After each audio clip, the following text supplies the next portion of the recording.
شهر رمضان الذي أنزل فيه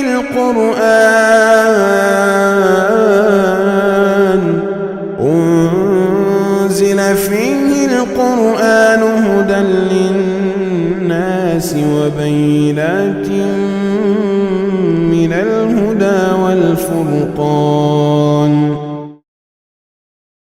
السلام علیکم ورحمۃ اللہ وبرکاتہ. بسم اللہ الرحمن الرحیم. قرآن حکیم کے 29ویں اور 30ویں پارے کا خلاصہ پیش کیا جا رہا ہے. سورہ ملک چل رہی ہے. فرمایا گیا بابرکت ہے وہ ذات جس کے ہاتھ میں بادشاہت ہے اور وہ ہر چیز پر قادر ہے. جس نے کیا کیا؟ خلق الموت والحیات لیبلوکم ایکم احسن عملا. بتایا گیا کہ موت اور حیات دونوں مخلوق ہیں، یعنی موت کو بھی اللہ نے پیدا کیا ہے اور زندگی کو بھی پیدا کیا ہے، اور ہر مخلوق کو موت کا مزہ چکھنا ہے. تو گویا زندگی کو تو مرنا ہے ہی، موت کو بھی مر جانا ہے، اس لیے کہ دونوں مخلوق ہے نا. ہر مخلوق کو مر جانا ہے. جب دونوں مخلوق ہیں، موت بھی اور حیات بھی، دونوں ایجابی ہیں. ہاں، موت بھی ایجابی ہے اور حیات بھی ایجابی ہے. جبکہ ایسا ہونا چاہیے تھا کہ یہ موت سلبی ہو اور حیات ایجابی ہو. بتایا کہ دونوں مخلوق ہیں. اب جب دونوں مخلوق ہیں تو دونوں کو مر جانا ہے.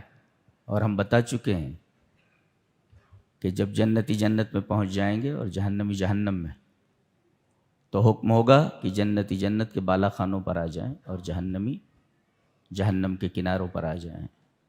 پھر موت کو جنت اور جہنم کے بیچ میں لا کر کے ذبح کر دیا جائے گا. اس کا ذبح ہونا در حقیقت اس کی موت ہے. تو گویا موت اور حیات دونوں کو پیدا کیا. موت کو بھی مر جانا ہے اور زندگی کو تو مرنا ہی ہے. پہلی بات اس میں موت کو پہلے لایا گیا ہے، زندگی کو بعد میں.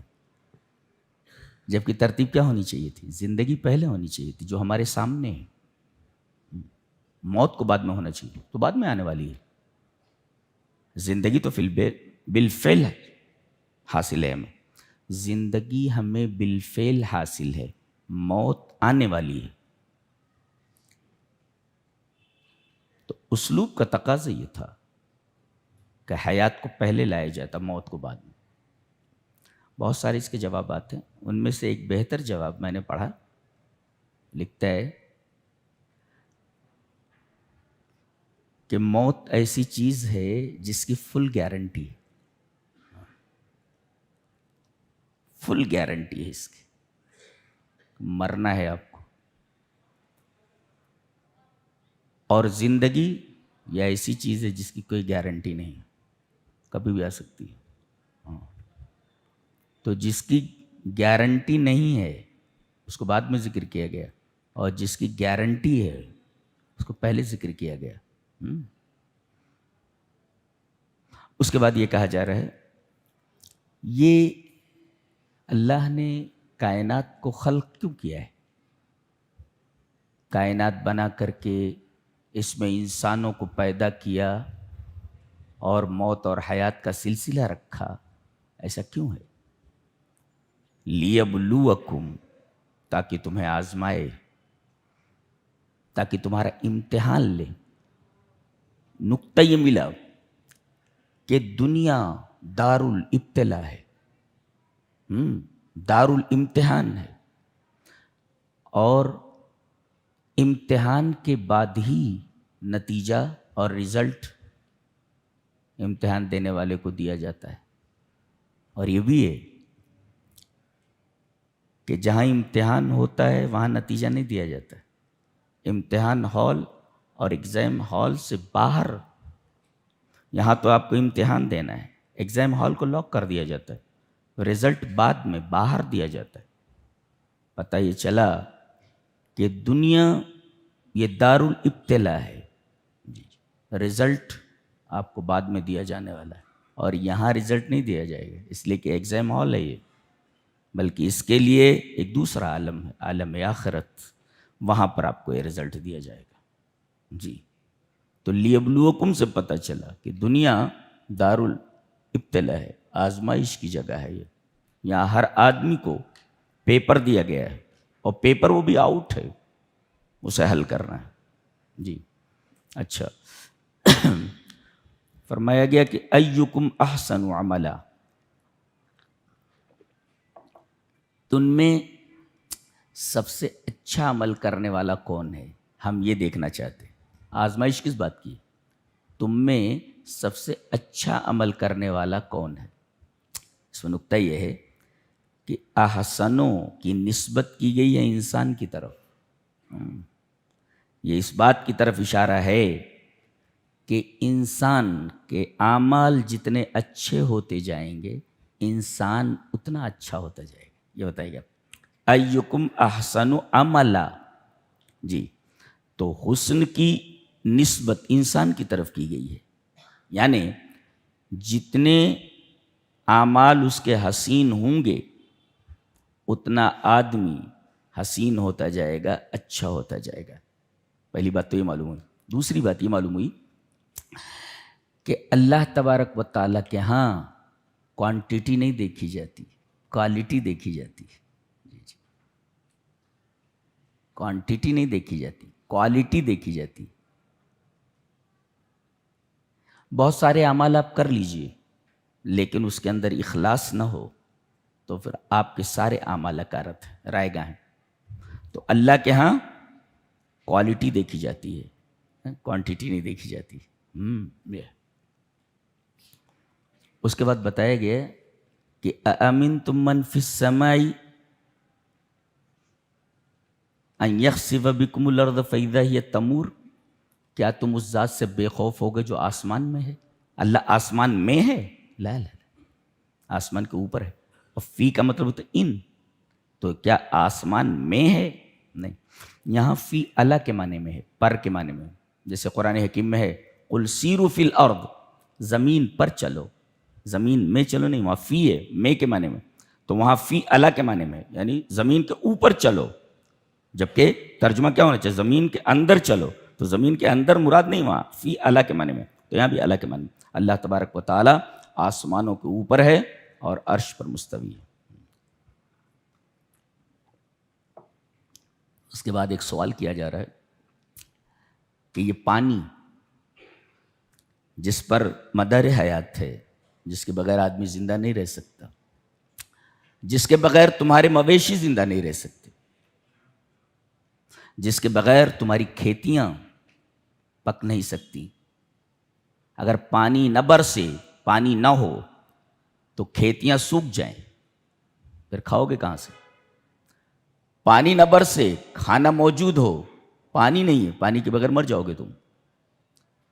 تو گویا انسان کی بنیادی ضرورتوں میں سے ایک انتہائی بنیادی ضرورت پانی ہے. اللہ تبارک تعالیٰ ایک سوال کر رہا ہے، کتنا پیارا سوال ہے.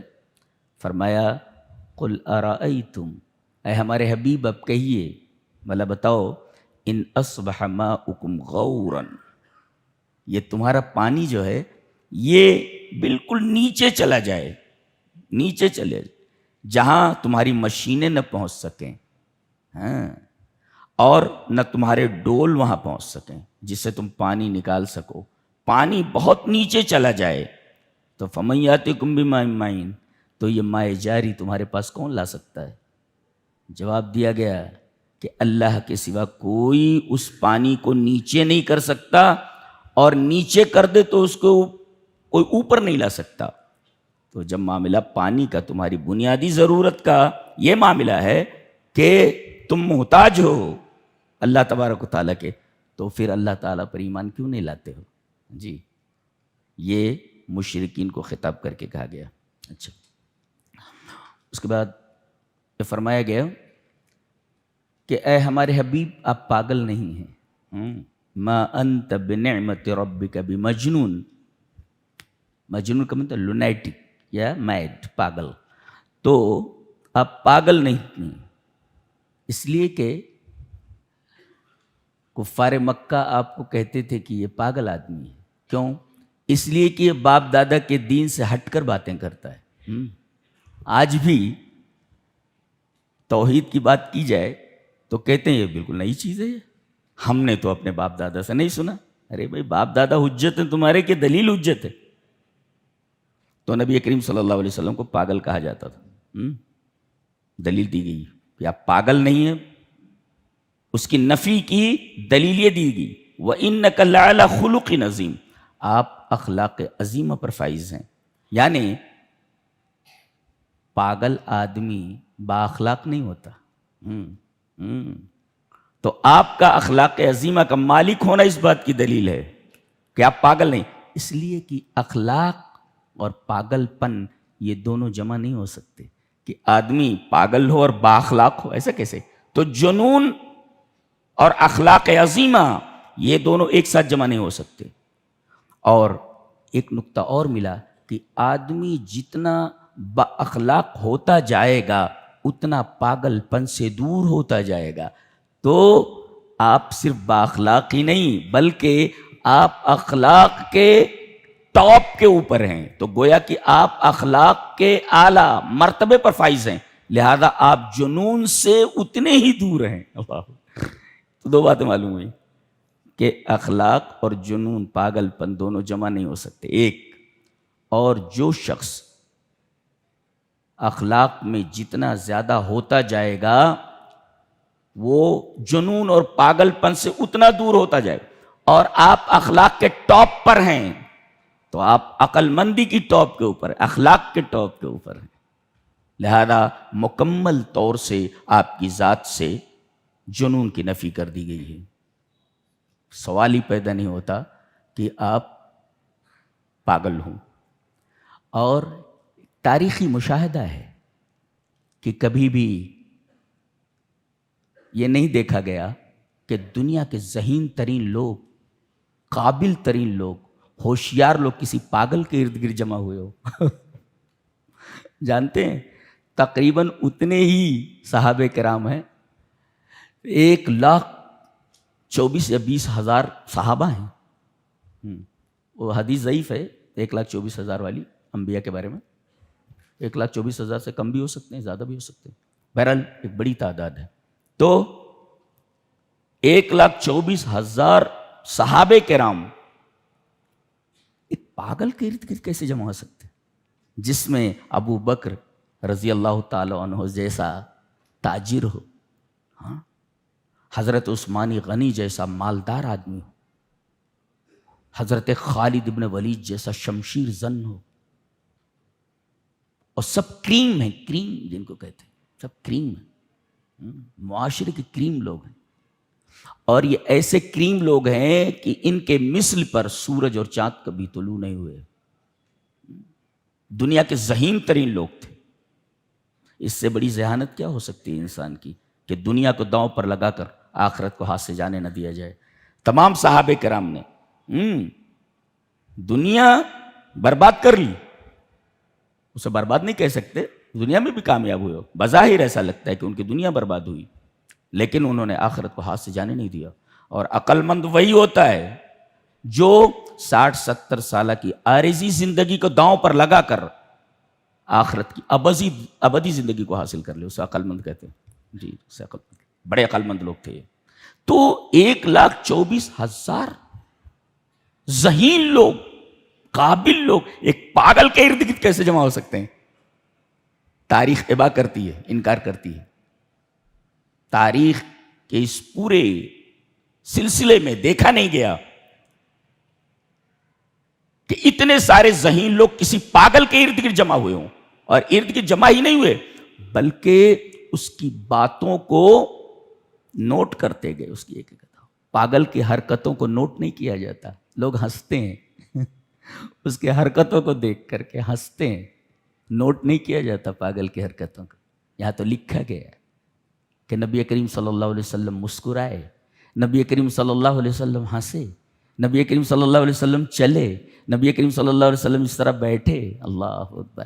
آپ کی زندگی کی ہر ادا کو نوٹ ڈاؤن کر لیا گیا ہے احادیث میں. کسی پاگل کی حرکتوں کو نوٹ ڈاؤن کیا جاتا ہے, محفوظ کیا جاتا ہے؟ اس کی حرکتیں تو بے فائدہ اور لیانی ہوتی ہیں. اس لیے کہ پاگل سے پاگل حرکات صادر ہوتی ہیں اور پاگل حرکات کو نوٹ نہیں کیا جاتا. آپ کی زندگی کی تمام اداؤں کو نوٹ کیا جانا اس بات کی دلیل ہے کہ آپ پاگل پنے سے بالکل دور ہیں, اور یہ آپ کے اوپر ایک بہت ہی بیہودہ قسم کا الزام ہے کہ آپ پاگل ہیں. اس کے بعد ایک بستی کا تذکرہ ہے, ہم اسے استدلال کرنا چاہیں گے. یہ بستی سعید ابن جبیر کی تفسیر کے مطابق یمن کے دارالسلطنت صنعا, آج پتہ نہیں اس کا دارالسلطنت کہاں ہے, پہلے یمن کا دارالسلطنت صنعا تھا. صنعا, یمن کے دارالسلطنت صنعا سے 6 میل کی دوری پر یہ بستی واقع تھی. راون کے یہ موبائل سے کیا کھیلنا ہے؟ بند کرو موبائل کو, موبائل بند کرو جی. یمن کے دارالسلطنت صنعا سے راجدھانی سے 6 میل دوری پر ایک بستی تھی. بعض مفسرین کہتے ہیں کہ اس بستی کا نام زروان تھا, زروان تھا. اس بستی کے اندر ایک بڑا نیک آدمی رہتا تھا, اس کا ایک باغ تھا. اسی وجہ سے یہ کہا گیا اِنَّ بَلَوْنَاهُمْ كَمَا بَلَوْنَا أَصْحَابَ الْجَنَّةِ, باغ والوں کا تذکرہ ہے. تو اس باغ میں پھل بڑے کثرت سے آتے تھے. جب توڑنے کا وقت آتا تو تمام فقیروں کو, غریبوں کو لے جا کر کے باغ میں بٹھا دیتا, اور ان کے سامنے ہی پھل توڑے جاتے, اور تمام پھلوں کے 3 حصے کیے جاتے. ایک حصہ فقراء میں تقسیم کر دیا جاتا, اور ایک حصہ وہ گھر کے لیے رکھ لیتا, اور ایک حصہ اس باغ کے پھلوں کا اپنے رشتہ داروں, اقربا اور اعزاء کے درمیان تقسیم کر دیتا. جب یہ آدمی مر گیا اور اس باغ کے وارث اس کے 3 بیٹے ہوئے, 3 بیٹے تھے اس کے, تو انہوں نے کہا کہ ہمارا باپ پاگل تھا, اس کو دماغ نہیں تھا. اتنی محنت کرتے ہیں ہم لوگ باغ کے اندر, پانی دینا, اس کی دیکھ ریکھ کرنا, اور ایک حصہ فقراء لے جائیں, ہم نہیں دیں گے. اور طے ہو گیا کہ صبح بالکل اندھیرے منہ چل کر کے باغ کا پھل توڑ لیں گے, اور کانوں کان خبر فقراء کو نہیں ہوگی. چلے یہ وہاں پہنچے تو اسپاٹ پر تو پہنچے, لیکن باغ ہی نہیں تھا. یہ نیت خراب کر کے سوئے, اور ادھر فطاف علیہ طائف من ربک وہم نائمون, یہ نائم تھے, سوئے ہوئے تھے. رات میں اس باغ کے اوپر ایک عذاب آیا اور پورا باغ خاکستر ہو گیا, جل کر راکھ ہو گیا. اب ایک کہہ رہا وہ باغ کدھر گیا, لگتا ہے ہم راستہ بھٹک گئے ہیں. بولے راستہ نہیں بھٹکے ہیں, باغ یہیں تھا, اللہ کے عذاب کی نظر ہو چکا ہے. مفسرین نے استدلال کیا ہے کہ غریبوں کو اپنے مال سے مدد کرنا دوام نعمت کا سبب ہے. اگر نعمتوں کو مسلسل اپنے پاس آپ باقی رکھنا چاہتے ہیں, کہ جو نعمتیں آپ کو ملی ہیں وہ آپ کے پاس باقی رہیں, تو اس کا ایک ہی علاج ہے, کیا کہ اس مال سے غریبوں کی مدد کرتے رہیں. کتنے بڑے بڑے لوگ ہیں, 10 روپیہ جیب سے نہیں نکلتا ہے, کتنے بدنصیب لوگ ہیں. 10 روپیہ جب کہاں لے جائے گا, قبر میں لے جائے گا, کہاں لے جائے گا, دکان لے جائے گا قبر میں, کہاں لے جائے گا, کدھر لے جائے گا. اب یہ بتایا گیا نا کہ زندگی سب سے ان گارنٹی چیز ہے دنیا کی. ہم کہ کپڑا خریدنے کے لیے جاتے ہیں, کہتے گارنٹی ہے اس کی. موبائل خریدنے جاتے ہیں, گارنٹی ہے. گلاس خریدنے جاتے ہیں, گارنٹی ہے. آپ گارنٹی مانگتے ہو, اور کوئی پوچھ لے تم سے کہ تمہاری زندگی کی کیا گارنٹی ہے. دکان سے نکل سکتے ہو, یقین کے ساتھ کہہ سکتے ہو کہ بچ جاؤ گے. ہارٹ اٹیک ہوا وہیں مر گیا, بہت سارے لوگوں کو دیکھا گیا کہ شاپنگ کرتے ہوئے مر گئے، شاپنگ کرتے ہوئے مر گئے، چکر آیا، گرے اور مر گئے، پتہ چلا کہ جو ہے سیویئر ہارٹ جو ہے اٹیک تھا، مر گیا آدمی. ان گارنٹی چیز ہے. تو اپنے مال کو اگر محفوظ رکھنا ہے تو اپنے مال کو زیادہ سے زیادہ خرچ کرو. تو غریبوں پر اپنا مال خرچ کرنا دوام نعمت کا سبب ہے، دوام مال کا سبب ہے. اور دوسری بات یہ معلوم ہے کہ خرابی نیت زوال نعمت کا سبب ہے. نیت خراب ہو جائے تو نعمت زائل ہو جاتی ہے. اور تیسرے، کبھی کبھی آدمی برا کام نہیں کرتا، خالی بری نیت ہی سے اللہ کا عذاب آ جاتا ہے. دیکھو ان کی نیت بری ہو گئی تھی جی، ابھی تو انہوں نے غریبوں کو دینا یا نہ دینا عمل میں لایا ہی نہیں تھے، یہ صرف انہوں نے نیت کی تھی. اللہ گویا عملوں کا دار و مدار نیت پر ہے. امام بخاری رحمہ اللہ نے اپنی جامع صحیح کا آغاز اسی حدیث سے کیا ہے، انما الاعمال بالنیات. تمام عملوں کا دار و مدار نیتوں کے اوپر ہے. اسی وجہ سے کہا گیا کہ اگر آدمی روزے کی نیت نہ کرے روزہ نہیں ہوتا جی، روزہ نہیں ہوتا. اگر آدمی روزے کی نیت نہ کرے تو نیت اتنی اہم ہے. تو تین باتیں معلوم ہوئی. ایک تو یہ کہ غریبوں پر مال خرچ کرنا دوام نعمت کا سبب ہے، مسلسل اس کے پاس نعمت رہتی ہے. اور خرابی نیت کی خرابی یہ زوال نعمت کا سبب ہے. اور کبھی کبھی آدمی برا کام کرتا نہیں مگر برے کام کی نیت کر لیتا ہے، تو یہ برے کام کی نیت ہی عذاب لانے کا سبب بن جاتی. انہوں نے اپنی نیت بری کر لی تھی، نتیجہ کیا ہوا؟ باغ جل کر خاک ہو گیا. حضرت عیسیٰ علیہ السلام کے بارے میں ایک قصہ بیان کیا جاتا ہے. کہتے ہیں کہ اپنے ایک شاگرد کے ساتھ وہ ایک بستی کی طرف روانہ ہوئے. وہاں کچھ شاگردوں سے ملنا تھا. ان کے پاس 3 روٹیاں تھیں جو ان کے شاگرد کے ہاتھ میں توشے دان میں موجود تھی. ایک جگہ نہر دیکھی، پانی بہ رہا تھا. کہا اچھا ہے کہ کھانا کھا لیتے ہیں، نکالو اس میں سے. ایک روٹی تم کھا لو، ایک روٹی میں کھا لیتا ہوں، اور ایک روٹی رکھ لیتے ہیں، آگے ضرورت پڑ سکتی ہے. حضرت عیسیٰ نے ایک روٹی تو کھا لی، یہ دونوں روٹیاں کھا گیا. پیٹو تھا وہ، لالچی تھا. اب حضرت عیسیٰ علیہ السلام جب اگلی منزل پر رکے تو کہا کہ وہ روٹی نکالو، لاؤ کھا لیتے ہیں. کہنا ہی کر کے کہنے لگا حضرت ایسا ہے کہ جب میں کھا رہا تھا روٹی تو اچانک ایک کتا آیا اور وہ تیسری روٹی لے کر کے بھاگ گیا. حضرت عیسیٰ علیہ السلام سمجھ گئے کہ اس کی نیت خراب ہو گئی ہے. کہا کہ یہ ریت کے 3 ڈھیر بنائے یہاں پر. اس نے 3 بڑے بڑے ڈھیر ریت بنائے، ایک اتنا بڑا ڈھیر، اتنا بڑا. حضرت عیسیٰ علیہ السلام نے اللہ کے حکم سے تینوں ریت کے ڈھیروں کو سونا بنا دیا. سونا بن گیا، سونا بنا دیا. کہا کہ ایک ڈھیر میرا ہے اور ایک ڈھیر تیرا ہے اور ایک ڈھیر اس سونے کا اس کا ہے جس نے روٹی کھائی ہے. تو ہی کر کے کہنے لگا حضرت وہ روٹی میں نہیں کھائی ہے. کہا کہ یہ تینوں ڈھیر تو ہی لے لے، لیکن اب میرے ساتھ تو نہیں چل سکتا اس لیے کہ تیری نیت اچھی نہیں ہے. اور آپ اسے چھوڑ کر آگے نکل گئے. اب یہ ڈھیر کو اٹھا رہا ہے تو کافی وزنی ہے. تو اس نے کہا رات یہیں گزار لیتا ہوں، صبح بستی میں جا کر کے بیل گاڑی وغیرہ لاؤں گا، مزدور لاؤں گا اور اس کو اٹھوا کر کے بیل گاڑی میں رکھ کر اپنے گھر چلا جاؤں گا. رات میں 3 ڈاکو آئے، ڈھیر 3 آدمی 1، فوراً اس کو قتل کر دیا. انہوں قتل کر دیا، گیا وہ. اس کے بعد انہوں نے کہا کہ اب رات یہیں گزار لیتے ہیں. صبح ناشتہ واشتہ کرنے کے بعد یہ تینوں ڈھیر لے کر کے چلے گئے. یہ ڈاکو 4 ہے، چاروں کی نیت خراب ہو گئی.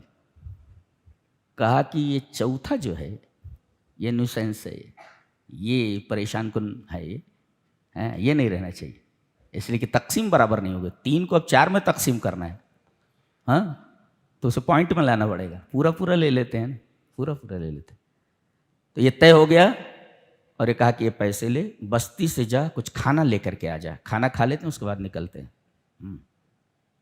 ان تینوں نے طے کہ جیسے آئے گا تیسے ہم اس کو قتل کر دیں گے تلوار سے. اور اس نے یہ سوچا کہ تینوں ڈھیر میں لے لوں، کھانے میں اس نے زہر ملا دیا، کھانے میں زہر ملا دیا اس نے. اب جیسے یہ کھانا لے کر کے پہنچا، تینوں نے تلوار سے اس کے اوپر حملہ کر دیا اور اسے قتل کر دیا، مر گیا وہ. اب اس کے بعد انہوں نے کہا کہ اب ایک ڈھیر ہم لوگ لے لیں گے، لاؤ پہلے کھانا کھا لیتے ہیں اس کے بعد چلتے ہیں. کھانا چونکہ زہر آلود تھا، تینوں کے تینوں مر گئے. تو 4 لاشیں پڑی ہوئی ہیں، سونے کے 3 ڈھیر وہیں پڑے ہوئے ہیں. یہ ہے جس کے پیچھے کتے کی طرح بھاگ رہے ہو، یہ اس کی حقیقت ہے، یہ اس کی حقیقت ہے. مصیبت کا سبب ہے یہ. حضرت عیسیٰ علیہ السلام ادھر سے واپس لوٹے، دیکھا سارا ماجرا سمجھ میں آ گیا کہ کیا ہوا تھا. آپ نے فرمایا بچو نیت کی خرابی سے، اس لیے کہ نیت کی خرابی اپنی ہلاکت کے علاوہ دوسروں کی ہلاکت کا بھی سبب بن جاتی ہے. خود ہلاک ہوا، دوسروں کی ہلاکت کا سبب بن گیا. اس واقعے سے معلوم ہوا کہ غریبوں پر اپنا مال خرچ کرنا دوام نعمت کا سبب ہے، اور خرابی نیت زوال نعمت کا سبب ہے. اور کبھی کبھی آدمی برے کام کرتا نہیں، برے کام کی نیت ہی عذاب لانے کا سبب ہو جاتی ہے. یہ اصحاب الجنہ کا واقعہ. اس کے بعد سورہ حق کا ہے. اس میں یہ بتایا گیا کہ قیامت کے دن کامیاب لوگ وہ ہوں گے جن کے نامہ اعمال ان کے دائیں ہاتھ میں دیے جائیں گے، اور ناکام اور خائب و خاسر وہ لوگ ہوں گے جن کے نامہ اعمال ان کے بائیں ہاتھ میں دیے جائیں گے. دیکھو جیسے ہی دائیں ہاتھ میں ملے گا نامہ اعمال، نیک آدمیوں کا جنت کا پروانہ ہے وہ. فَيَقُولُ هَاؤُمُ اقْرَءُوا کتابیہ، دیکھو یہ میرا، پڑھو نے میں. اور کتابی نہیں کہا، کتابی میں نے میری کتاب، میرا نام عمل پڑھو. کتابیہ ہے کیوں لایا گیا؟ یہ دونوں کہہ رہے ہیں، یہ دونوں ہے لا رہے ہیں وہاں پر، جبکہ یہ کہہ دیا جاتا کتابی میرا نام اعمال. کتابیہ کیوں کہا گیا؟ یلہثون من شدت الفرح، ہانپیں گے. جب آدمی بہت زیادہ خوش ہو جاتا ہے تو ہانپنے لگتا ہے، تو یہ ہے لایا گیا ہانپنے کے لیے. وہ کتابیہ یہ ہے بتا رہا ہے کہ اتنے خوش ہو جائیں کہ یلہثون من شدت الفرح، مارے خوشی کے یہ ہانپنے لگیں گے اور کہیں گے ارے آؤ دیکھو میرا نام اعمال پڑھو ذرا. ہاؤ مقرؤ کتابیہ انی ظننت انی ملاق حسابیہ، مجھے یقین تھا کہ مجھے میرا نام اعمال ملنے والا ہے. یہاں بھی حسابیہ لا رہا ہے. فَهُوَ فِي عِيشَةٍ رَاضِيَةٍ فِي جَنَّةٍ عَالِيَةٍ. اسلوب ہے بولنے کا، اللہ پڑھ لیتے ذرا. وَالْمَلَكُ عَلَىٰ أَرْجَائِهَا وَيَحْمِلُ عَرْشَ رَبِّكَ فَوْقَهُمْ يَوْمَئِذٍ ثَمَانِيَةٌ يَوْمَئِذٍ تُعْرَضُونَ لَا تَخْفَىٰ مِنكُمْ خَافِيَةٌ فَأَمَّا مَنْ أُوتِيَ كِتَابَهُ بِيَمِينِهِ فَيَقُولُ هَاؤُمُ اقْرَءُوا كِتَابِيَهْ إِنِّي ظَنَنْتُ أَنِّي مُلَاقٍ حِسَابِيَهْ فَهُوَ فِي عِيشَةٍ رَاضِيَةٍ فِي جَنَّةٍ عَالِيَةٍ قُطُوفُهَا دَانِيَةٌ. یہ انسان کا کلام ہے. انسان ایسا بول سکتا ہے کیا؟ یہ انسان کا کلام ہے، یہ انسان ایسا بول سکتا ہے کیا؟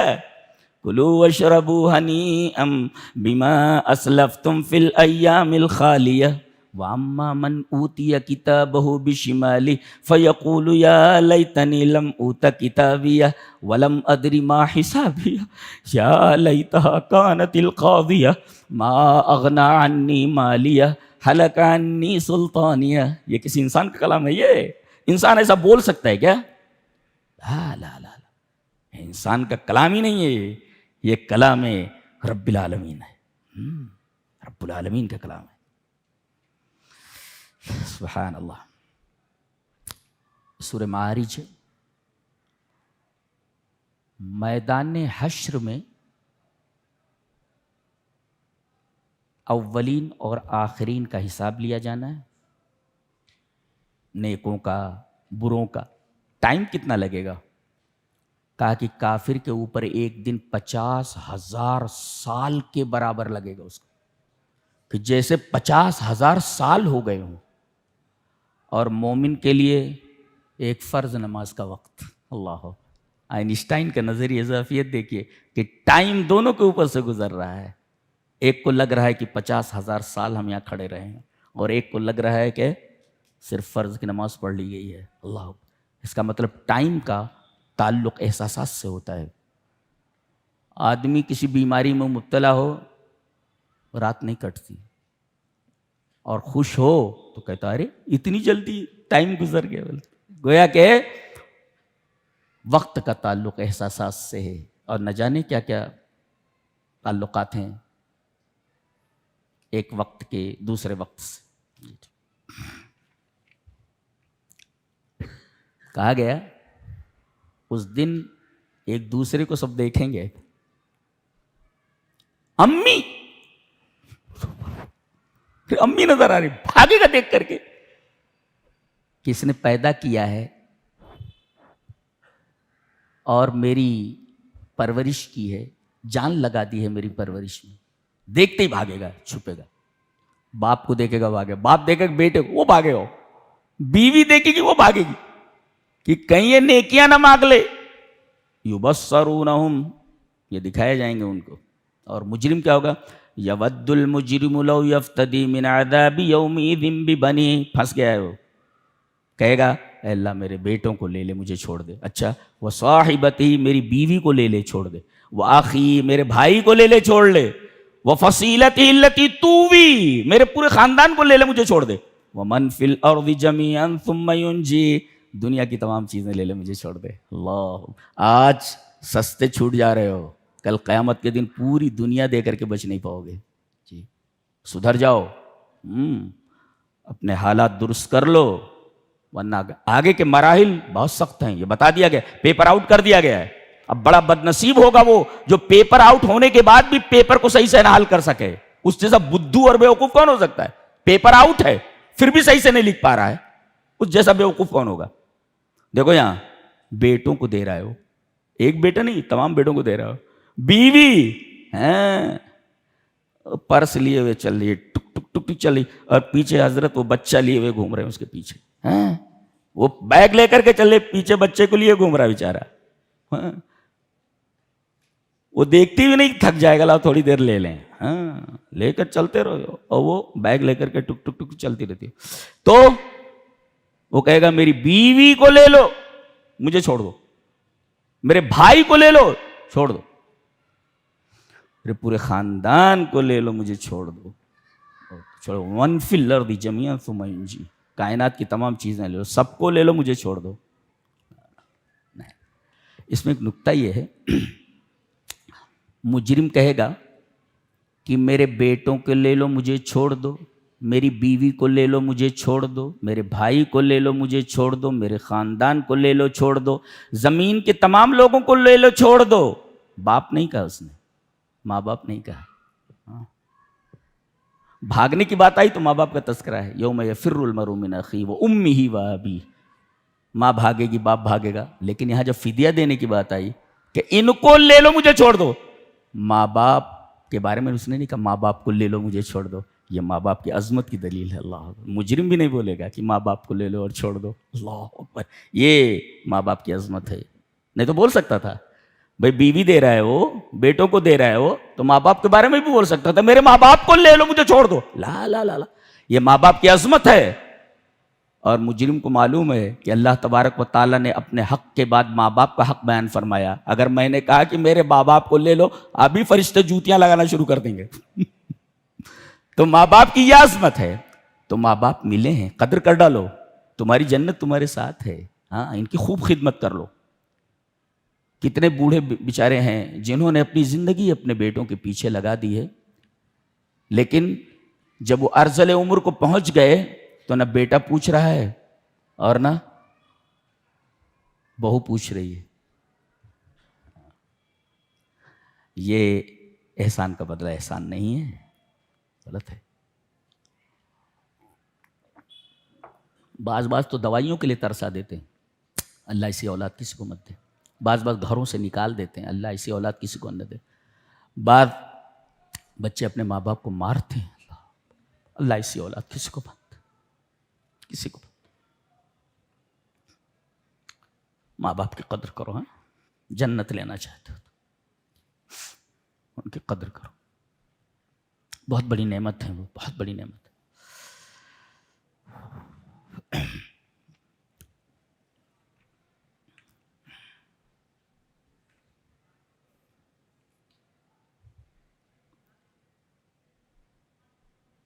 تہجد کی فضیلت بیان کی گئی. تہجد کی بڑی فضیلت ہے. اللہ تبارک تعالیٰ سے کوئی چیز مانگنا ہو جلدی سے تو اس کا ایک ہی طریقہ ہے، رات کی تنہائیوں میں اس کے سامنے سجدہ ہو کر کے اشک بار آنکھوں سے، دل کی دھڑکنوں سے یکسو کر کے مانگو. مل جاتی جی، مل جاتی. ملتا کہاں ہے، مانگتا کہاں ہے. ایسا در ہے یہاں سے کوئی خالی ہاتھ واپس نہیں جاتا. ہاں اگر خالی ہاتھ لوٹا دے تو اس کی رحمانیت، رحیمیت اور اس کی عظمت کی توہین ہے. کبھی خالی ہاتھ نہیں لوٹا. دیر بھی کرتا ہے دینے میں، وہ بھی تمہاری بھلے کے لیے ہوتا ہے. آگے فرمایا گیا کہ یہ قیامت کا دن جب سور میں پھونک ڈال دیں گے اسرافیل، فَإِذَا نُقِرَ فِي النَّاقُورِ فَذَلِكَ يَوْمَئِذٍ يَوْمٌ عَسِيرٌ عَلَى الْكَافِرِينَ غَيْرُ يَسِيرٌ. یہ دن بڑا سخت ہوگا اور کافروں پر آسان نہیں ہوگا. مفسرین نے لکھا کہ کافروں کو ہائی لائٹ کیا گیا ہے، کافروں پر آسان نہیں ہوگا، مومنوں کے اوپر آسان ہوگا. اس کا یہ مطلب مفہوم مخالف ہی نکلا نا. گویا کہ یہ سخت دن ہوگا، کافروں پر آسان نہیں ہوگا، یعنی مومنین پر آسان ہوگا. یہ ایک بات تو معلوم ہوئی. اچھا وہاں لے کر کے کیا جانا ہے بھائی؟ لے کر کے کیا جانا ہے؟ بولے کپڑا لے جانا ہے. وہاں پہ کپڑا لے جانا ہے. ہاں کپڑا لے کر جانا ہے. بولے وہ ثیابک فطہر، اپنے کپڑوں کو پاک کر لو. کپڑے دو قسم کے، حسی اور معنوی. ایک ہے دل کا کپڑا، ہاں دل کا کپڑا، اور اس کو پاک کرو. دل کے کپڑے کو، دل کو تم نے گناہوں سے، بدعتوں سے، شرک سے وہ کپڑے کو گندا کر لیا ہے اپنے روح کے. اس کو صاف کرو، روح کے لباس کو صاف کرو. اور یہ جو آپ کے بدن کے اوپر لباس ہے اس کو بھی پاک کرو. یہ دو چیزیں پاک کر لو. میدان حشر کا جو سخت مرحلہ ہے تمہارے اوپر آسان ہو جائے گا.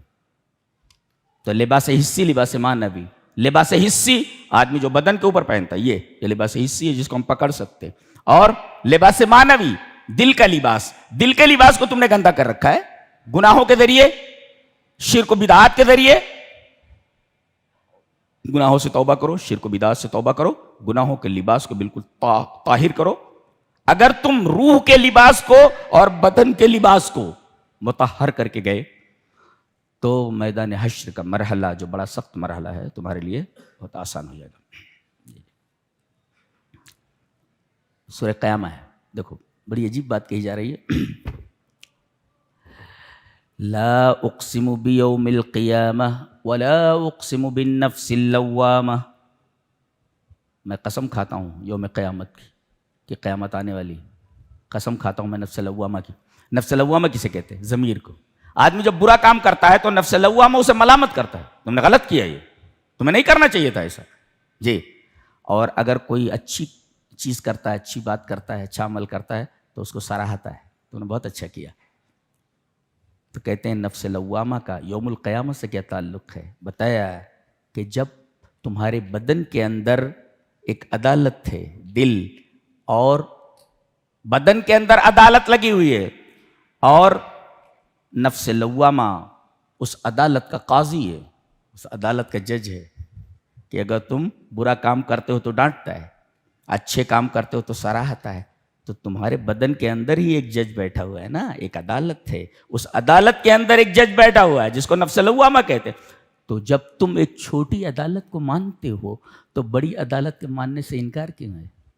ایک عدالت تو تمہارے اندر ہے نا, اس کو تو مانتے ہو نا. تو جب چھوٹی عدالت کو مانتے ہو تو یوم قیامت کا انکار کیوں کرتے ہو جو بڑی عدالت ہے وہ؟ یہ بڑی اچھی دلیل ہے. لا اقسم بیوم القیامہ ولا اقسم بالنفس اللوامہ. پھر موت کا منظر پیش کیا گیا ہے, ترجمے سے پڑھ لینا کیسا منظر ہے اللہ. اس کے بعد سورہ دہر ہے, 5 سوالوں کے جوابات ہیں یہاں. دنیا میں کسی بھی سائنسدان نے, کسی بھی مفکر نے ان سوالوں کے جوابات نہیں دیے ہیں جی, جن سوالوں کے جوابات یہاں دیے گئے. پہلا سوال یہ ہے من این جاء, انسان کہاں سے آیا ہے, کہاں سے آیا ہے؟ سائنس کے پاس اس کا جواب نہیں. وہ تو کہتا تھا بندر تھا اور بندر سے پھر انسان بن گیا. بولے یہ دیکھیے جناب, بندر بننا تو تم حاضر تھے, نہیں حاضر تھے, لہذا سائنس کے بھی خلاف ہے, اس لیے کہ مشاہدے کے خلاف بات کر رہا ہوں نا. من این جاء, اس سوال کا جواب سائنس کے پاس نہیں ہے. قرآن جواب دے رہا ہے لم یکن شیء مذکورا, تم کوئی قابل ذکر چیز نہیں تھا, عدم میں تھے, عدم سے تم کو وجود میں لایا گیا. اچھا, دوسرا سوال کیف جاء, کس طریقے سے لایا گیا؟ بولے منی کے ذریعے, نطفے کے ذریعے لایا گیا تم کو, وجود میں لایا گیا. اچھا, تو من این جا کہاں سے آئے, کیف جا کیسے سے آئے, کیسے آئے؟ من نطفہ, من نطفۃ امشاج, ماں باپ کے ملے ہوئے نطفے سے آئے. اچھا, کہاں سے آئے, کیسے آئے, کیوں آئے, یہاں کیوں آئے ہو؟ جواب دیا گیا اما شاکر و اما کفورا, یا تو ہم شکر گزار بندے بن جائیں یا ناشکرے بن جائیں, یا جنت کا کام کر کے جنت میں چلے جائیں یا جہنم کا کام کر کے جہنم میں چلے جائیں. ہاں, اس لیے آئے ہیں ہم تاکہ شکر گزار بندے بنے یا ناشکرے بن جائیں. تو کہاں سے آئے, کیسے آئے, کیوں آئے, اور جانا کہاں ہے؟ بتایا گیا وَإِنَّ إِلَىٰ رَبِّكَ الْمُنتَهَىٰ, اللہ کے پاس جا کر رک جانا ہے. وہ بعد النہایا جنت یا جہنم. یہ رہا پورا کا پورا انجام آپ کا, اور یہ تمام سوالوں کے جوابات. اللہ, ان 5 سوالوں کے جوابات دنیا میں کسی کے پاس نہیں ہیں سوائے قرآن کے.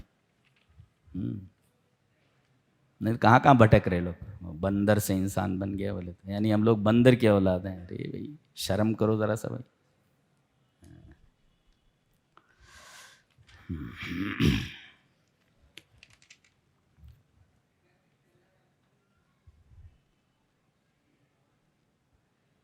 کہتے ہیں قیامت میں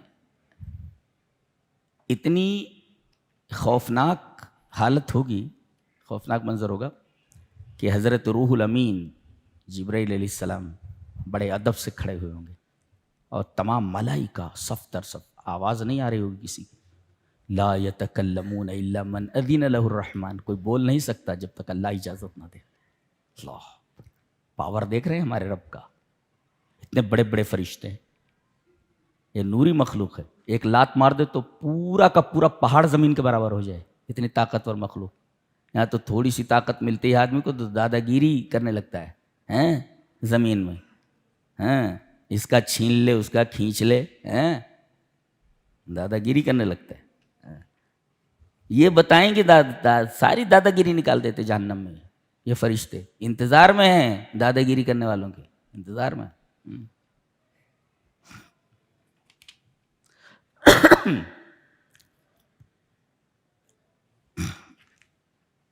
اس کا گیا سورج کو لپیٹ دیا جائے گا. ہاں, لفظ کا استعمال کیا گیا اذا الشمس کورت, تکویر, کارا, یہ لفظ کارا سے مشتق. کارا کہتے ہیں دھوبی کی گٹھری کو, وہ لاتا ہے نا دھوبی کی, دھوبی لاتا ہے, ایک گٹھری رہتی ہے اس کی. لاؤ بھیا کتنے کپڑے ہیں, لا لا رکھتا. اچھا وہ بچے کا کیا ہوا, ہاں لاؤ اس کا بھی. او چھوٹی کا وہ شلوار کدھر ہے, لاؤ. اب وہ سب گھر والوں کے کپڑے رکھ لیتا اپنی گٹھری میں, اس کے بعد ایسے کر لیتا, اسے باندھ لیتا, باندھ کر ایسے چلا جاتا ہے. کپڑے اندر ہیں. اللہ فرما رہے سورج کو ایسے ہی لپیٹ دیں گے جس طریقے سے دھوبی کپڑوں کو اپنی گٹھری میں لپیٹ دیتا ہے. جیسے یہ کپڑے دکھائی نہیں دے رہے ہیں, گٹھری کے اندر ہے, ایسے سورج دکھائی نہیں دے گا, اس لیے کہ اس کو ہم نے گٹھری میں اسے بند کر دیا ہے. اذا الشمس کورت. اب تک کوئی سائنسداں وہاں تک نہیں پہنچ سکا ہے, اتنا گرم ہے. ہزاروں میل کی دوری سے کوئی بھی آپ جہاز بھیجیں یا کوئی بھی آلہ بھیجیں پگھل جائے گا، وہاں تک نہیں پہنچ سکے۔ اللہ فرما رہا ہے اتنی بڑی چیز کو ہم ایسے ہی لپیٹ دیں گے جیسے دھوبی اپنی گٹھری میں کپڑے لپیٹ دیتا ہے۔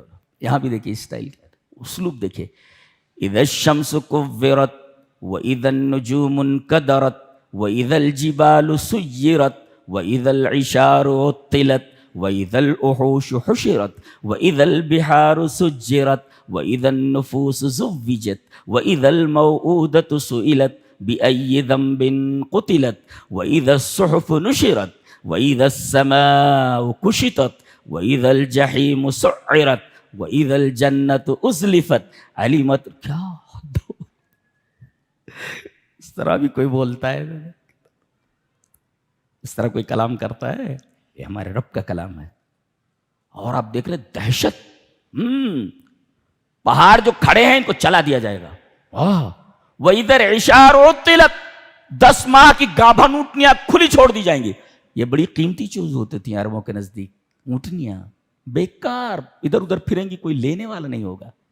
اللہ کی وَإِذَا الْوُحُوشُ حُشِرَتْ، تمام جانوروں کو، وحشی جانوروں کو ایک جگہ جمع کر دیا جائے گا۔ بکری وہاں کھڑی ہے، شیر وہاں کھڑا ہے۔ بکری شیر سے نہیں ڈرے گی اور شیر بکری کو کچھ نہیں کہے گا۔ ایسی خوفناک حالت ہوگی۔ وَإِذَا الْبِحَارُ سُجِّرَتْ، اور دریاؤں کو، سمندروں کو کھولا دیا جائے گا، اس لیے کہ یہ H2O کے تناسب سے تو بنے ہیں۔ ایک آگ ہے، ہاں، اور ایک آگ کے عمل کو تیز کرنے والا ہے، آکسیجن اور ہائیڈروجن۔ ایک آگ ہے اور ایک آگ کے عمل کو تیز کرنے والا ہے۔ ان دونوں کو ملا دیا اللہ تعالیٰ، دونوں خطرناک گیسیں ہیں، اور دونوں خوفناک گیسوں کو ملا دیا گیا تو پانی بن گیا جس پر مدار حیات ہے۔ کیا کاریگری ہے، کیا صنعت ہے، دیکھیں۔ آکسیجن خود خوفناک گیس ہے وہ، جی، اور ہائیڈروجن خود خوفناک گیس ہے۔ ان دونوں خوفناک گیسوں کو ایک خاص تناسب سے، کہ ہائیڈروجن کے 2 حصے اور آکسیجن کا ایک حصہ، H2O کے تناسب سے پانی بنا دیا اللہ تبارک تعالیٰ نے اس کو۔ کیا کاریگری ہے، کیا صنعت ہے کہ اس کے بغیر آدمی زندہ نہیں رہ سکتا۔ اب اسی کو کھول دیا جائے گا، یہ تناسب ختم کر دیا جائے گا H2O کا۔ تو دریا، دونوں آگ ہے نا، دونوں آگ ہے، آکسیجن بھی آگ ہے اور ہائیڈروجن بھی آگ ہے۔ ان دونوں کے تناسب کو، ریشیو کو ختم کر دیا گیا۔ دریا تو پانی کا نام ہے نا، یہ سارے کے سارے کھول جائیں گے اور کھولنے کے بعد آبادیوں کے اوپر چڑھائیں گے۔ کیا بات ہے۔ وَإِذَا الْبِحَارُ سُجِّرَتْ، اللہ، پہلے لڑکیاں 22 آر ہوا کرتی تھی، ان کو زندہ درگور کر دیا جاتا تھا۔ قبر کھود کر کے زندہ لڑکی کو اس میں کھڑا کر کے اوپر سے مٹی برابر کر دی جاتی۔ باپ اتنا بھی سنگ دل ہو سکتا ہے، اللہ، لیکن یہ کیا جاتا تھا۔ اللہ تبارک و تعالی اس گاڑی ہوئی لڑکی کو، زندہ درگور کی ہوئی لڑکی کو اپنی بارگاہ میں کھڑا کرے گا۔ دفن کس نے کیا تھا؟ تو اس کو زندہ لایا جائے اس کو، اور باپ سے نہیں سوال کیا جا رہا ہے جس نے اس کو دفن کیا ہے، اس سے سوال کیا جا رہا ہے جو مظلوم۔ وَإِذَا الْمَوْءُودَةُ سُئِلَتْ، رب تعالیٰ خود مظلوم سے بات کر رہے ہیں، بچی سے بات کر رہے ہیں۔ بے ذنب قتلت، تیری خطا کیا تھی، تجھے زندہ درگور کیوں کیا گیا؟ رب تعالیٰ اس بچی سے بات کر رہے ہیں۔ یہ ہمارا رب ہے، بات کر، بچی سے بات کر رہا ہے ہمارا رب کہ تجھے زندہ درگور کیا گیا تو وجہ کیا تھی، تیری خطا کیا تھی، گناہ کیا تھا۔ تو ہمیں بچیوں کی قدر کرنی چاہیے۔ بچیاں ویسے بھی جب تک گھر میں رہتی ہیں برکتیں رہتی ہیں، برکتیں بن کر، نعمتیں بن کر گھر سے چلی جاتی ہیں، ہمیشہ ماں باپ کے بارے میں خیال رہتا ہے، ابا کو کیا ہو گیا، امی کو کیا ہو گیا، یہ بیٹے، ہاں، یہ بڈھا کب یہاں سے دفان ہوتا، جس کے پیچھے اپنا سب کچھ لگا دیا سوچتا ہے یہ کب دفان ہوتا ہے یہاں سے، مرتا کب یہ کہ گھر پاک ہو جاتا۔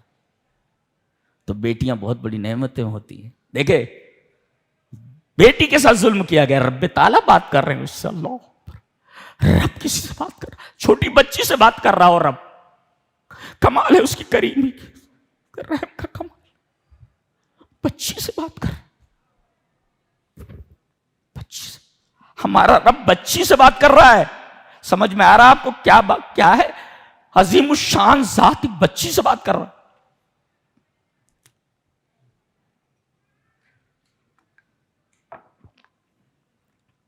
اور پھر بڑے ہی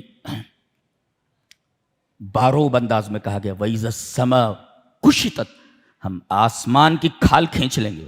اللہ اکبر، جانوروں کی کھال کھینچی جاتی ہے تو آسمان کی کھال کھینچ لیں گے ہم. پاور دیکھ رہے ہیں آپ؟ آسمان کی کھال کھینچ لیں گے ہم. دیکھ کر کے اس کی پہنائیاں، کتنا وسیع ہے آسمان. ہمارے جہاز وہاں تک نہیں پہنچ سکتے، اتنا بڑا ہے. اس کے بارے میں کہا جا رہا ہے کھال کھینچ لیں گے اس کی ہم. تو آسمان کی کھال کھینچ لیں گے. پاور دیکھ رہے ہیں آپ؟ پاور ہے. جو آسمان کی کھال کھینچ لے، اپنی منمانی کرو، تمہاری کھال کیسے کھینچی جائے گی وہ سمجھ میں آ جائے گا. تمہاری کھال کھینچ لی جائے گی. جو آسمان کی کھال کھینچنے کے لیے، تمہاری کھال کیسے کھینچ لے گا معلوم ہے آپ کو؟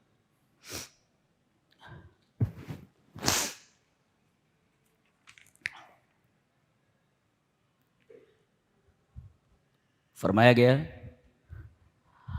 اگر یہاں سے گڑبڑ کر کے گئے ہو تو جب جہنم میں ڈالے جاؤ گے، جانتے ہو کیسی ہے؟ وہاں نہ موت ہے نہ حیات ہے. کیسی زندگی بولے؟ یا تو آدمی مر جاتا ہے پھر زندہ رہتا ہے، دو ہی صورت ہے. فرمایا گیا ثم لا يموت فيها ولا يحيا، وہاں نہ مرے گا نہ زندہ رہے گا. یہ کون سی کیفیت ہے؟ اس کیفیت کو لفظوں میں نہیں بیان کیا جا سکتا، اتنا بیان کر دیا گیا ہے. جہنم میں نہ مرے گا نہ زندہ رہے گا. یہ کون سی حیات ہے بھائی؟ یہ کون سی موت ہے؟ نہ مرے گا نہ زندہ رہے گا. یہ بیچ بیچ کی کیفیت ہے، بیان نہیں کیا جا سکتا اسے. اور کہا گیا قد افلح من تزکا، کامیاب وہ ہوا جس نے اپنے نفس کا تزکیہ کر لیا. یہاں ہم ٹھہر کر تزکیے کے اوپر بات کرنا چاہیں گے. تزکیہ کا مطلب ہوتا ہے دل کو صاف کر لینا. انبیاء اسی لیے آتے ہیں، آدمی کے نفس کو، لوگوں کے نفوس کا تزکیہ کریں، صاف کریں دل کو. اس لیے کہ دل صحیح ہو جائے تو پورا بدن صحیح ہو جاتا ہے. جی، تو دل کے تزکیے کی دو مؤثر بنیادیں ہیں. ایک مراقبت اللہ تبارک و تعالیٰ کے بارے میں یہ سمجھنا کہ وہ ہمیں دیکھ رہا ہے. اور تین باتیں ذہن میں رکھیں. اللہ تمہارے افکار و خیالات کو دیکھ رہا ہے. تم سوچ کیا رہے ہو؟ اللہ دیکھ رہا ہے.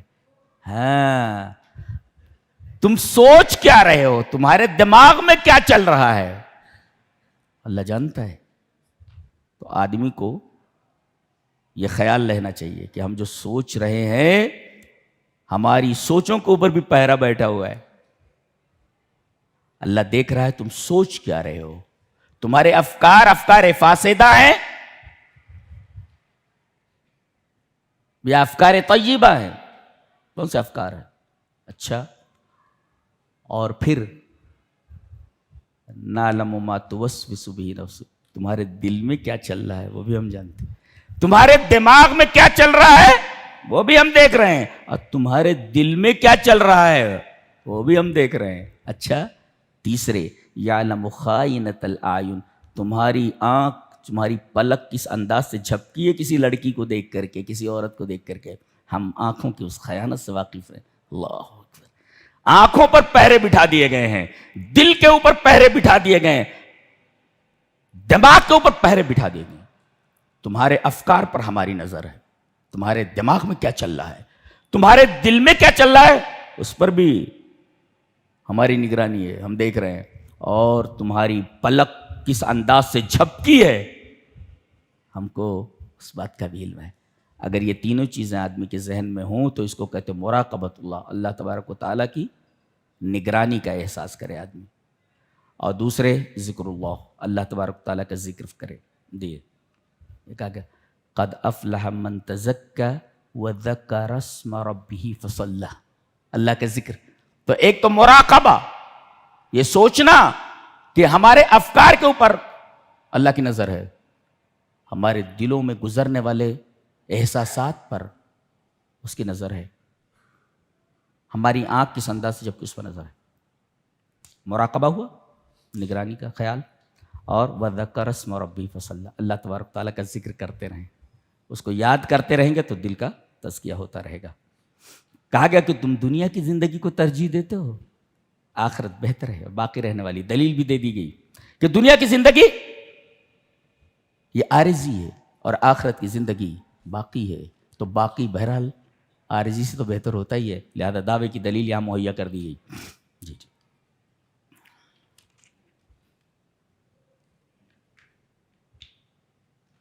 آدمی جب مرتا ہے، فرشتے آتے ہیں، اگر روح اچھی ہے اس کو کہتے ہیں روح مطمئنہ، نفس مطمئنہ. وہاں روح کو معلوم ہو جاتا ہے کہ میرے ساتھ کیا ہونے والا ہے. آتے ہیں، یا ایتھا النفس المطمئنہ، فرشتے بولتے ہیں اے پاک نفس، اے مطمئن نفس، ارجعی الی ربک راضیۃ مرضیہ، لوٹ تو اپنے رب کی طرف. سب کو رب کی طرف جانا ہے. راضیۃً، تو راضی ہے، مرضیہ، اللہ تجھ سے راضی ہے. دیکھو یہاں راضیۃ مرضیہ کہہ کر کے خوشخبری سنا دی گئی، تو اللہ سے راضی، اللہ تجھ سے راضی. فادخلی فی عبادی، فرشتوں تو کہہ دیا گیا کہ تو داخل ہو جا میرے بندوں میں، ان سے بولو وادخلی جنتی، اور میری جنت میں آ جاؤ. اصل چیز یہ ہے. اللہ اکبر. اللہ فرمائے وادخلی جنتی، جنت نہیں، میری جنت میں آ جاؤ. اللہ، میری جنت کہنے کا آپ تصور نہیں کر سکتے. رب تعالیٰ یہ فرمائے کہ جنت میں داخل ہو جا، اور یہ کہنا کہ میری جنت میں داخل ہو جانا، دونوں میں بڑا فرق ہے. میری جنت میں داخل ہو جا.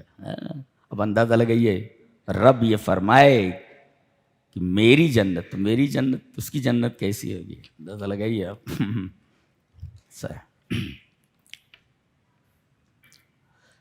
سورہ علق ہے، اس میں اقرا سے، پڑھائی سے اس سورت کا آغاز ہو رہا ہے، اور اقترب، اللہ سے قریب ہو جا، اس پر ختم ہو رہی ہے.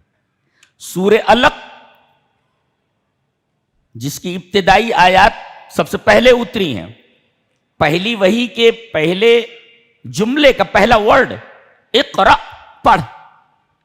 تو اس سورت کا پہلا لفظ ہے اقرا، پڑھ، اور ختم اقترب، اللہ سے قریب ہو جا.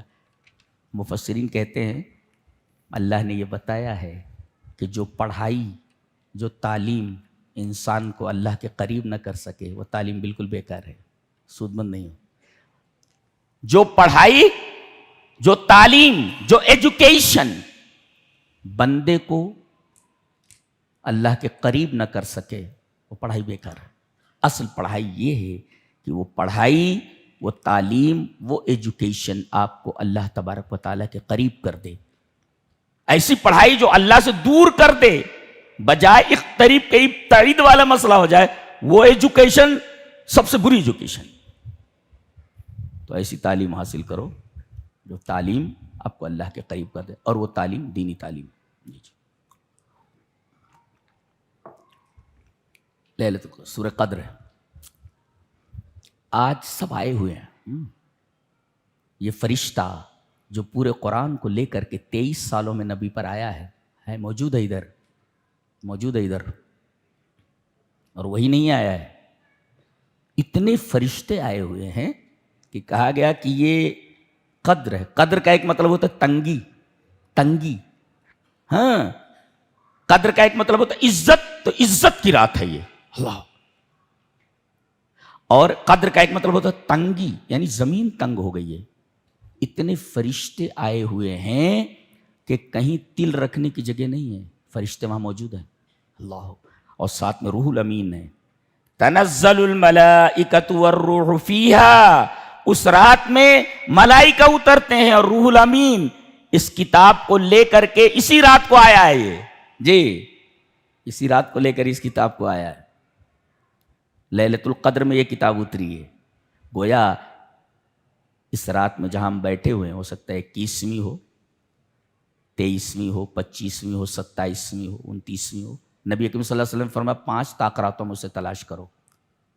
بعض مساجد کے اندر دیکھو کہ دیگر تاکراتوں کو نظر انداز کر دیا جائے، ایک آدمی بھی نہیں دکھتا. واہ واہ واہ، شریعت آپ کے باپ کی ہے، شریعت آپ کے باپ کی ہے، تم نے بنائی ہے شریعت؟ کس نے کہا ہے کہ 27ویں ہی یہ لیلۃ القدر ہے؟ آپ نے کہا کہ 5 طاقراتوں میں تلاش کرو، تمہارے باپ کی شریعت ہے۔ نبی نے کہا 5 طاقراتوں میں تلاش کرو، تم صرف 27 کو آ رہے ہو، پھر اور 4 طاقراتیں کہاں ہیں؟ تم نے شریعت اپنے باپ کی سمجھ رکھا ہے۔ تو تنزل الملائکۃ والروح فیہا، اس میں تمام فرشتے اترتے، تل رکھنے کی جگہ نہیں رہتی۔ اور یہ رات جس کو مل جائے بہت خوش نصیب ہے، وہ کیا ہے؟ لیلۃ القدر خیر من الف شہر، 1000 مہینوں کی عبادت کا ثواب اسے مل جائے گا۔ اللہ، اتنی بڑی رات ہے یہ۔ اور یہ رات اتنی عظیم رات کیوں ہوئی؟ اس لیے کہ اسی رات کے اندر سب سے عظیم کتاب اتری ہے، یہ قرآن حکیم، جس کو ہم نے چھوڑ رکھا ہے، دیکھو ہم پڑھتے نہیں ہیں۔ اس کو پڑھیے، روئیے، ایسی ایسی چیزیں ہیں، روتے روتے ہچکیاں بچ جائیں گی آپ۔ اس کتاب سے دور ہے نا، اسی وجہ سے ہمارے دل سخت ہو گئے۔ اب جب دل سخت ہو جائے تو شیطان بڑی آسانی سے آپ کو دنیا کی طرف مائل کر لیتا ہے، پھر دنیا کے ہو کر کے رہو، کلاب الدنیا بن جاؤ، دنیا کے کتے بن جاؤ، ہاں دنیا کے کتے بن جاؤ، دنیا کا کتا بنا دیتا ہو۔ اچھا، قدر کی رات میں نازل ہوئی، اتنی عظیم الشان کتاب ہے کہ جس رات میں یہ کتاب اتری ہے اسے 1000 مہینوں کی عبادت کے برابر کر دیا ہے۔ اتنی عظیم الشان بک ہے یہ جس کو ہم لوگوں نے ادھر ادھر ڈال رکھا ہے۔ معمولی کتاب ہے، وہ معمولی کتاب نہیں ہے۔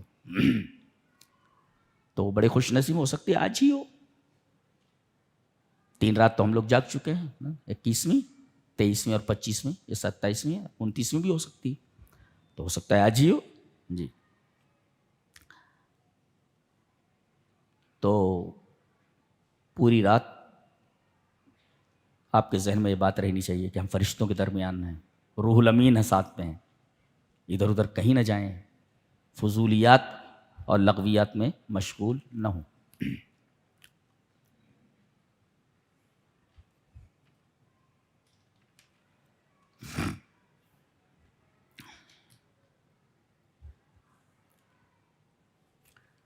قرآن حکیم میں 3 ناموں سے صورتیں آئی ہیں، اور انسانوں کی 3 ہی قسم ہوتی، ایک مومنون، دوسرے کافرون، اور بیچ بیچ والے منافقون۔ ہاں یہ دیکھو سورہ کافرون ہے سب میں، قل یا ایھا الکافرون۔ انسانوں کی 3 قسمیں ہیں، مومنون، کافرون اور بیچ بیچ والے منافقون۔ اور عجیب بات یہ ہے کہ تینوں نام سے صورتیں آئی ہیں۔ یہ سورہ کافرون ہے، 18واں پارہ شروع ہوتا ہے سورہ مومنون سے، سورہ مومنون ہے، اور سورہ منافقون 28ویں پارے میں۔ تو سورۃ المومنون، سورۃ الکافرون اور سورۃ المنافقون، تینوں سے آئی۔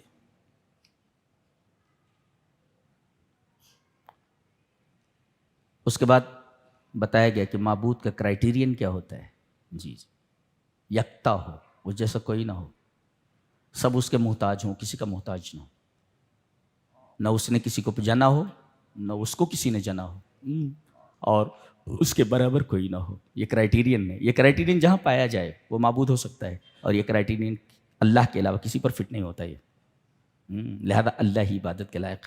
اس کے بعد سورہ فلق ہے، سورہ ناس ہے۔ دیکھیے اس میں ایک عجیب بات یہ ہے کہ سورہ فلق میں اللہ کی ایک صفت جو مستعاذ بہی ہے، اس کے ذریعے 4 چیزوں کے شر سے پناہ مانگی گئی۔ صفت ایک ہے، اور اس صفت کے واسطے سے 4 چیزوں کے شر سے پناہ مانگی گئی ہے۔ شر الزمان، زمانے کے شر سے۔ زمانہ کیا ہے؟